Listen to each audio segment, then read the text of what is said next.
Hi friends, welcome to our channel మీ Geetha Madhu lifestyles and vlogs. So ఈరోజు ఏంటంటే ఆయన్స్ delivery story అనమాట. నాకు ఫస్ట్గా February 10th 2022లో నేను కన్సీవ్ అయినాను అనమాట. అంటే ప్రెగ్నెన్సీ కిట్తో చెక్ చేయించుకున్నప్పుడు పాజిటివ్ వచ్చింది. అండ్ 10 డేస్కి నేను హాస్పిటల్కి వెళ్ళి చెక్ చేయించుకున్నాను. ఇక్కడ జ్యోతిర్మయిలో, అంటే ఇక్కడ సంగారెడ్డిలోనే. అప్పుడు ఓకే, అంతా నార్మల్గా ఉంది. టెస్టులు అన్నీ చేసి తను ఓకే, బేబీ గ్రోత్ కూడా బాగుంది కాబట్టి కంటిన్యూ చేద్దామని చెప్పారు. అండ్ ఏంటంటే నాకు 3rd month ఎండింగ్లో థైరాయిడ్ లెవెల్స్ పెరగడం వల్ల నాకు తను థైరాయిడ్ ట్యాబ్లెట్స్ కంటిన్యూ చేయమ్మా అని చెప్పింది. ఓకే, కంటిన్యూ చేశాను. అండ్ ఏంటంటే 5th monthలో కూడా గ్రోత్ స్కాన్ తీసి నాకు ఓకే బాగుంది, బేబీ వెయిట్ బాగుంది, అంతా బాగుంది అని చెప్పింది. తర్వాత మేము శ్రీమంతం అయిపోయింది, అమ్మమ్మ వాళ్ళ ఇంటి నుంచి అయితే వచ్చేసాను. 6th month స్టార్టింగ్లో ఏంటంటే నాకు బీపీ హై అయిందనమాట. హై అవ్వడం ఎలా అంటే నాకు తెలిసిపోయింది, కళ్ళు తిరగడం అట్లా ఉంది. కాబట్టి నేను ఊర్లో ఉన్న ఆర్ఎంపీ డాక్టర్ దగ్గరికి వెళ్ళి బీపీని అయితే చెక్ చేయించుకున్నాను. సో అప్పుడు నాకు బీపీ వచ్చి 140 170 అట్లా వచ్చేది. అండ్ నాకు అలా వచ్చినప్పుడు కూడా డాక్టర్ అన్నారు, ఆర్ఎంపీ డాక్టర్, ఒకసారి మీరు గైనిక్ దగ్గరికి వెళ్ళి చెక్ చేయించుకోండి, ప్రెగ్నెన్సీలో బీపీ హై ఉండొద్దని. మేమే నెగ్లిజెన్స్ చేసామని చెప్పొచ్చు. ఇక్కడ తప్పు నాదే, ప్రీటర్మ్ డెలివరీ కారణానికి. నేను కొంచెం స్ట్రెస్ ఫీల్ అయ్యాను కాబట్టి నాకు హై బీపీ అనేది వచ్చింది కదా. మేము ఇంకా వెళ్ళలేదు వెంటనే హాస్పిటల్కి.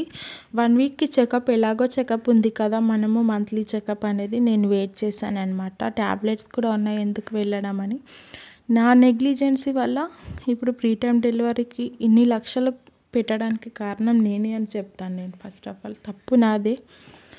అందుకే తెలిసి ఎవరు తప్పు చేయకండి ప్రెగ్నెన్సీలో మాత్రం. మీకు ఎలాంటి డౌట్స్ ఉన్నా వెంటనే మీ గైనిక్ దగ్గరికి వెళ్ళి కన్సల్ట్ అవ్వండి. తనకు ఓపెనే చెప్పండి, ఓపెన్ అప్ అయ్యి.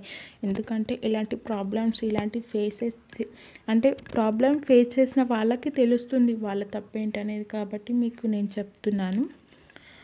అండ్ నాకు బీపీ, నేను వీక్లీ చెకప్ అయిపోయింది. మంత్లీ చెకప్కి వెళ్ళినప్పుడు డాక్టర్, నాకు రెగ్యులర్గా చూసే డాక్టర్ లేరనమాట, వేరే డాక్టర్ ఉన్నారు తన ప్లేస్లో.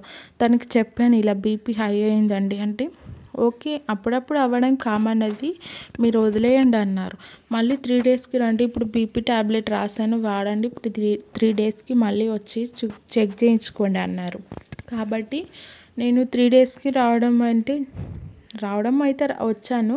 తను నాకు రెగ్యులర్గా చూసే డాక్టర్ ఉన్నారు, తనతో ఓపెన్ అప్ అయి చెప్పడం వల్ల తను ఏమన్నారంటే, ఓకే ట్యాబ్లెట్ వేద్దాము, బీపీ ట్యాబ్లెట్, అది తగ్గుతుందా లేదా ఒక 1 hour 2 hours ఉండి ఇక్కడే చెక్ చేయించుకొని వెళ్ళండి అన్నారు. ట్యాబ్లెట్ ఇచ్చినా నాకు 170 వస్తుంది బీపీ. అండ్ ఏంటంటే అడ్మిట్ అవుతారా మీరంటే, మాకు అడ్మిట్ అనగానే భయం వేసింది. సో మేము ఏమనలేదు. అండ్ ఏంటంటే ఇంటికి వచ్చేసాము. ఇంటికి వచ్చిన తర్వాత ఇక్కడే మాకు సంగారెడ్డిలో రిలేటివ్స్ ఉన్నారు, వాళ్ళ ఇంటికి వెళ్ళాము. తను ఏమన్నారంటే, ఒకసారి వేరే డాక్టర్ దగ్గర కూడా వెళ్ళడం మంచిది కదా, సెకండ్ ఒపీనియన్ తీసుకోవడం మంచిది కదా, బీపీని నెగ్లిజెన్స్ చేయొద్దు కదా అన్నారనమాట. సో అప్పుడు మేము వేరే హాస్పిటల్కి వెళ్ళి నేను బీపీని చెక్ చేయించుకొని మేడంతో డిస్కస్ చేసిన తర్వాత ఫస్ట్ నుంచి రిపోర్ట్స్ అన్నీ చెక్ చేశారనమాట తను. మళ్ళీ నాకు స్కానింగ్ తీసి బేబీ మూమెంట్స్ ఎలా ఉన్నాయి, బేబీ వెయిట్ ఎలా ఉంది అంతా చెక్ చేసిన తర్వాత నాకు బీపీ ట్యాబ్లెట్ అనేది సజెస్ట్ చేశారనమాట. అప్పుడు కూడా నాకు బీపీ అనేది కంట్రోల్ కాలేదు. సో ఏంటంటే తను మేడం అన్నారు, అడ్మిట్ అవ్వండి, 24 hours ఉంటే ఎవ్రీ అవర్ నేను బీపీ చెక్ చేసి మీకు ఏ టైంలో ఎక్కువ అవుతుంది, ఏ టైంలో ఎంత డోస్ ఇవ్వాలి అనేది నేను రాసి ఇస్తానన్నారు. అప్పుడు 6th month అనమాట. ఓకే రాసిచ్చారు. నేను అంటే అడ్మిట్ అయిన తర్వాత మేడం అయితే నాకు బీపీ డోస్ అనేది పెంచి ట్యాబ్లెట్ అయితే ఇచ్చారు. సో మేము ఇంటికి వెళ్ళిన తర్వాత 1 month వరకు కంటిన్యూ చేశాను ట్యాబ్లెట్, అయినా బీపీ కంట్రోల్ అవ్వలేదు.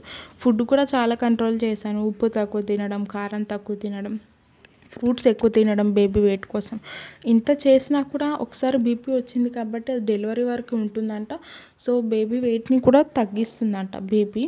కాబట్టి నేను ఇంకేం చేయలేకపోయాను అనమాట. ఎన్ని ట్యాబ్లెట్స్ వేసినా అంతే ఉండడం, అంటే సిక్కిగా ఉండడం అలా ఉండేది. 6th month మొత్తం కూడా.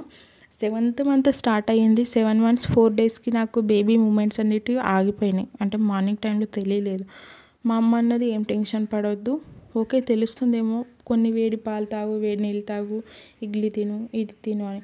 కానీ నాకు ఎలా అనిపించలేదు, పొట్ట కొంచెం టైట్ అనిపించింది. కాబట్టి వెంటనే హాస్పిటల్కి అయితే వెళ్ళామన్నమాట. ఇస్నాపూర్ నుంచి సంగారెడ్డికి వెళ్ళాము. మా హస్బెండ్ ఇంటి నుంచి వచ్చారనమాట హాస్పిటల్కి. మేడంని కన్సల్ట్ అయితే ఏమన్నారంటే ఒకసారి స్కాన్ చేద్దాం, ఫీటల్ డాప్లర్ స్టడీ చేద్దాం, తర్వాత నెక్స్ట్ స్టెప్ అనేది తీసుకుందాం అన్నారు. సో మేము స్కానింగ్ సెంటర్కి వెళ్ళి స్కానింగ్ తీసుకొని వచ్చేసరికి మేడం లంచ్కి వెళ్ళారనమాట. సో మళ్ళీ నెక్స్ట్ అంటే టైమింగ్స్ నైట్ అనమాట. నైట్ 7:30కి మేడం వస్తారు. కాబట్టి ఇక్కడే మా అక్క వాళ్ళ దగ్గర ఉండిపోయాను సంగారెడ్డిలో. తర్వాత 7:30కి ఆ టైంలో డిన్నర్ చేసిన తర్వాత నేను హాస్పిటల్కి అయితే వచ్చాను. మేడము ఉంటారు కదా పేషెంట్స్, ఇంకా నాకు ఏమంటారు నెంబర్ అయితే వచ్చింది, టోకెన్ నెంబర్ వచ్చింది. మేడం చెక్ చేసి ఫీటల్ డాప్లర్ స్టడీ చేసి ఏంటంటే అంబ్లికల్ కార్డ్ నుంచి బేబీకి బ్లడ్ సర్క్యులేట్ అవుతుంది కదా, కానీ ఇక్కడ రివర్స్ రావడం వల్ల బేబీ వెయిట్ అనేది తగ్గిపోతుంది, హార్ట్ బీట్ అనేది స్లో అవుతుంది.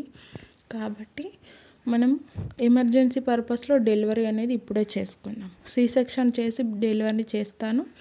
బేబీని తీసి మనము ఎన్ఐసీలో ఉంచితే నార్మల్గా బేబీ వెయిట్ అంతా బాగుంటుంది అని మాకు సజెస్ట్ చేశారనమాట. సో అదే హాస్పిటల్లో చిల్డ్రన్ స్పెషలిస్ట్ ఉన్నారు. తను ఏమన్నారంటే రెయిన్బోకి షిఫ్ట్ చేద్దాం బేబీని, ఇక్కడ మనకి ఎక్విప్మెంట్ లేదు కదా అన్నారు. కాబట్టి నాకు ఫస్ట్ ఆఫ్ ఆల్ ఏంటంటే రెయిన్బో నుంచి డాక్టర్ వచ్చిన తర్వాత వార్మర్ అన్నీ తీసుకొచ్చిన తర్వాతే సి సెక్షన్ అనేది స్టార్ట్ చేశారు. తర్వాత నాకు ఆపరేషన్ చేసిన తర్వాత బేబీని తీసి డైరెక్ట్గా వార్మర్లో పెట్టుకొని వెళ్ళిపోయారు వాళ్ళు. తర్వాత ప్రాసెస్ అంతా కంటిన్యూ చేశారు. నాకు ఆపరేషన్ అయిన తర్వాత బేబీని బర్త్ టైం అంటే బేబీ వచ్చిన తర్వాత ఏడ్చిందంట బేబీ. నాకంతా తెలియలేదు, ఫస్ట్ డెలివరీ కదా, టెన్షన్లో ఉన్నాను నేను. ఆఫ్టర్ బర్త్ ఏంటంటే నేను డెలివరీ అయింది, నాకు బీపీ నార్మల్ అయిపోయింది. నాకు ఐసీయూకి షిఫ్ట్ చేశారు, బేబీని రెయిన్బోకి షిఫ్ట్ చేస్తారు. బేబీ కండిషన్ చూసి డాక్టర్ ఏమన్నారంటే 72 hours వరకు కూడా బేబీకి మేము ఎలాంటి గ్యారెంటీ ఇవ్వలేము, కాబట్టి మీరు హోప్స్ అయితే పెట్టుకోకండి అని మా వాళ్ళతో చెప్పి వెళ్ళారంట. కాబట్టి మేమైతే భయపడ్డాము. నన్ను రూమ్కి షిఫ్ట్ చేశారు ఐసీయూ నుంచి. తర్వాత 5 daysకి నేనైతే ఇంటికి వెళ్ళిపోయాను. 7th డేకి నేను స్టిచ్ అనేది రిమూవ్ చేసుకొని 9th డే బేబీని చూడడానికి రెయిన్బోకి వెళ్ళాను. అక్కడ ఏంటంటే బేబీ అంతా బాగుంది. వెయిట్ కోసం మేము ఉంచుతాము కొన్ని వీక్స్, ఎందుకంటే ప్రీటర్మ్ బేబీ కదా, వీక్స్ అనేటివి కంప్లీట్ అయ్యే వరకు ఉంచుతామన్నారు. నా డెలివరీ అనేది ఫస్ట్ బేబీకి 28 weeksలోనే డెలివరీ అయ్యింది. కాబట్టి తనని 34 weeks వరకు కూడా ఎన్ఐసీలోనే ఉంచుకుంటామన్నారు. మేము కూడా ఏమనలేదు. అయితే నేను 9th డేకి బేబీ దగ్గరికి వెళ్ళినప్పుడు హోప్స్ అనేటివి వదిలేసుకున్నాను నేను, ఎందుకంటే నాకు భయం వేసింది.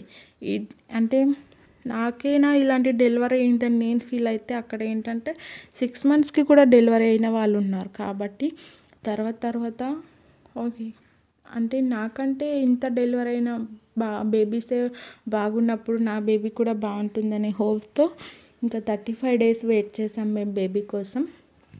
35 days ఉంచుకొని బేబీని అయితే మాకు ఇంటికి ఇచ్చారు. ఇచ్చిన నైట్ మేము ఇంటికి వెళ్ళిపోయాము. కానీ ఏంటంటే రూమ్ టెంపరేచర్స్, ఇంట్లో వాతావరణం పడక బేబీకి కొంచెం ఏంటంటే భయపడి బేబీ ఏడవడం అలా చేయడం వల్ల మాకు భయం వేసి మేము హాస్పిటల్కి తీసుకొచ్చాం మళ్ళీ సంగారెడ్డికి. అక్కడ 1 week ఉంచుకున్నారు హాస్పిటల్లో. ఫీడింగ్ అంతా ఇబ్బంది అయింది. 1 week ఉండి మళ్ళీ ఇంటికి వెళ్ళిపోయాం. నార్మల్గా ఉంది బేబీ.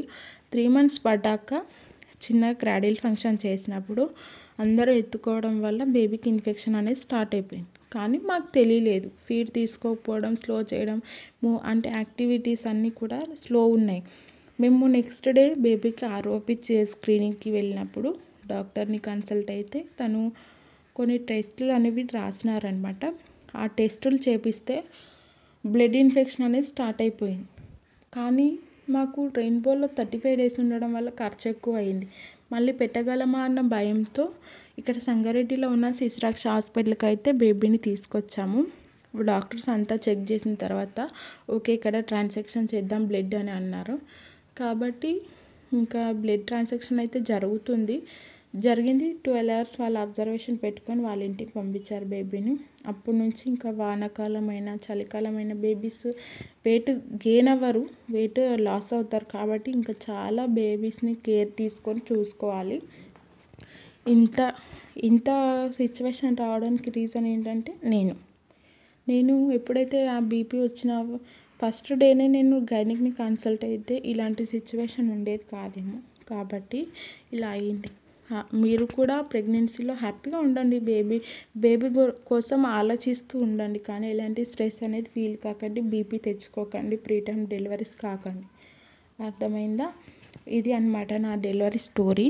ఇప్పుడైతే బేబీ బాగుంది, మీరు చూస్తున్న అయాన్ షా బేబీనే, ప్రీటర్మ్ బేబీ అన్నమాట. అంటే ఇప్పుడు 20 months ఓల్డ్ కాబట్టి ఓకే బాగుంది. అందరు బేబీస్లో యాక్టివ్గా ఉంటాడు, తింటాడు, చేస్తాడు. కానీ ఏదైనా ఫీవర్ వచ్చినప్పుడు ఏదైనా వచ్చినప్పుడు మాత్రం చాలా ఇబ్బంది. కాబట్టి మనం జాగ్రత్తగా ఉండాలి. ఇదండి నా డెలివరీ స్టోరీ. మీకు నచ్చినట్టయితే నా వీడియోని సబ్స్క్రైబ్ చేసుకోండి, లైక్ చేసేయండి, కామెంట్ చేయండి. Thank you for watching. And second baby preterm ఎందుకు అయ్యింది అనేది నేను నెక్స్ట్ వీడియోలో మీతో షేర్ చేసుకుంటాను. మటన్ కర్రీ కూడా ప్రిపేర్ అయిపోయింది కాబట్టి ఇంకా నా లంచ్ అనేది స్టార్ట్ అవుతుంది. Thank you for watching. Please subscribe to my channel.